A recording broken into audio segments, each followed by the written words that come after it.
besef dat ik een voorbeeldfunctie ben voor heel veel jonge kappers. Maar als ik mijn eigen zou moeten kwalificeren, dan ben ik meer een klassieke kapper die houdt van mooie kleuren en een mooie koep.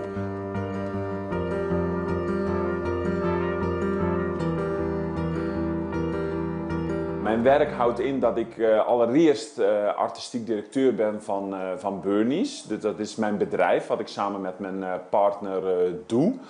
Daarnaast ben ik Global Ambassador voor L'Oréal wereldwijd. Dat houdt in dat wij vanuit Parijs gestuurd worden over heel de wereld. Dus ik geef educatie vooral in kleur van haar en knippen.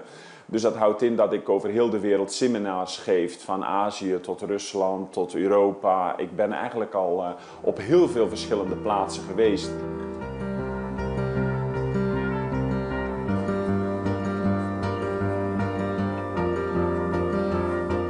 Ik heb Europese kampioenschappen, wereldkampioenschappen. Ik ben kampioen van Nederland geweest. Daarna is het voor mij doorgegroeid omdat ik het om ben gaan zetten in fotowerk. Dus ik heb meegedaan aan de Coiffure Awards. Nou, in Nederland een hele grote wedstrijd op gebied van fotografie, haarfotografie. Nou, ik heb die titel Hairdresser of the Year heb ik 3 keer gehaald. Bernie Hodges. Hairdresser of the Year 2008, Bernie Hodges. En nu ben ik ondertussen member of the Hall of Fame. Dus ja, hoger dan dit kun je niet. Maar dat brengt je weer wel op een niveau dat er andere deuren voor je open gaan. Dat je dus internationaal educatief bezig kunt zijn om andere kappers over heel de wereld te inspireren.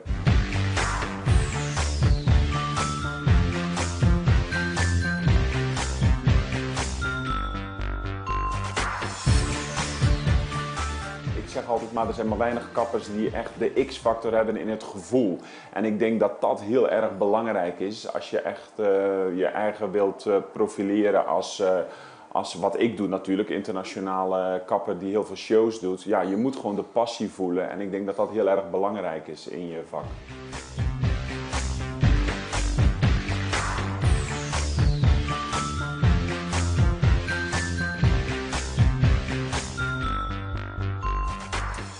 Mij inspireert heel erg veel de mensen om me heen, de mensen op straat. Ik denk dat dat heel erg belangrijk is. Ik reis heel veel, ook voor mijn werk, maar ook privé. Ik hou van naar verschillende landen gaan, culturen opsnuiven. En eigenlijk hetgene wat je allemaal om je heen ziet, dat is eigenlijk mijn inspiratiebron voor alles. Ik denk dat dat heel erg belangrijk is, dat je dat opneemt, kijkt, wat gebeurt er in de wereld. Ik denk dat dat elementen zijn, als je naar heel veel landen gaat, dat je dan heel veel binnenkrijgt. En dat je dat kunt vertalen naar je eigen collecties of naar de consument bij jou in de salon. Dan weet je heel goed wat er in de wereld speelt en wat er op het gebied van haar aan het veranderen is. Nou, en dat is heel belangrijk.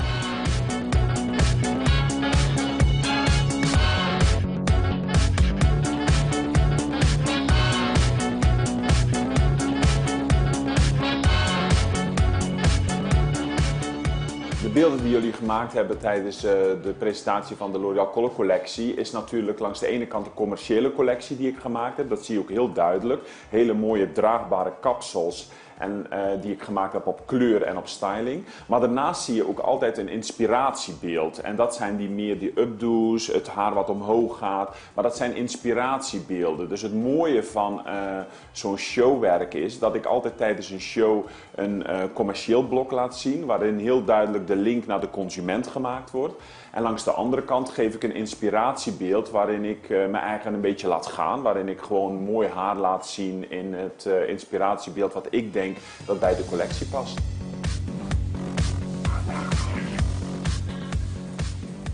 Wat is er zo mooi aan haar? Nou, wat er mooi is aan haar is dat het vooral je passie moet zijn. Ik leef voor haar, dus ik denk als je houdt van je vak en je deelt je passie zoals ik educatief kan zijn over heel de wereld, denk ik dat je heel erg van haar houdt.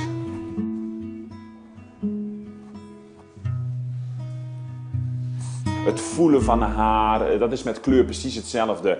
Je kunt een kleurspecialist zijn, maar echt de experts die haal je eruit, die kleuren bij wijze van spreken zonder een kleurboek. Je moet in je hoofd van tevoren al kunnen zien van nou, ik heb een bepaald type haar voor me. Als ik die kleur daarop zet, dan krijg ik die kleur los. Dat is een gevoel. En ik zeg ook altijd dat gevoel, die kwaliteit die heb je of die heb je niet.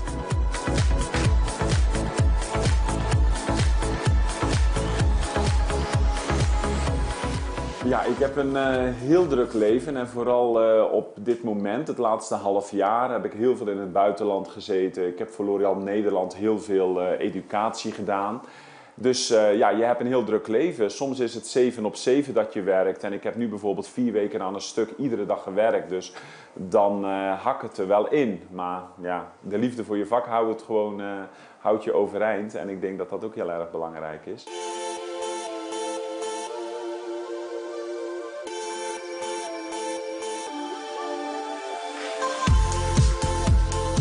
Ja, uiteindelijk, als je verder wil komen en je hebt die volharding om door te gaan, dan ja, moet je gewoon, het is net als topsport, je moet er gewoon heel veel voor laten, maar uiteindelijk brengt het je wel op een bepaald niveau en een bepaalde resultaten en dat geeft natuurlijk heel veel voldoening terug.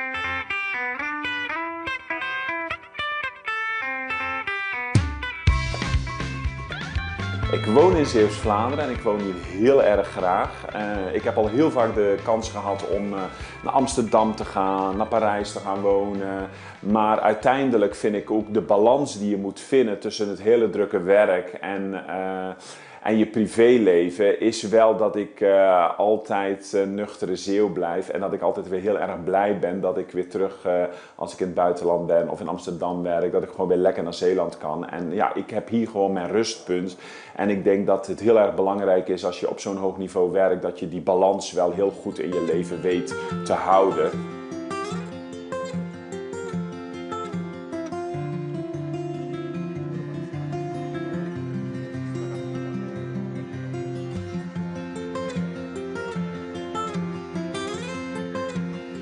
Mijn grootste droom zou nog wel zijn om een grote internationale L'Oréal campagne te doen, waarbij je de eindverantwoordelijke bent om een grote campagne neer te zetten voor de kleurcollectie. Ik zit al heel dicht bij de bron natuurlijk, omdat ik vanuit Nederland, Parijs gestuurd word over heel de wereld. Maar uiteindelijk zijn dat de kersen op de taart, zou ik maar zeggen, die ervoor zorgen dat je, ja, nou, misschien is dat nog wel mijn droom voor mezelf, dat ik dat nog wel zou willen halen.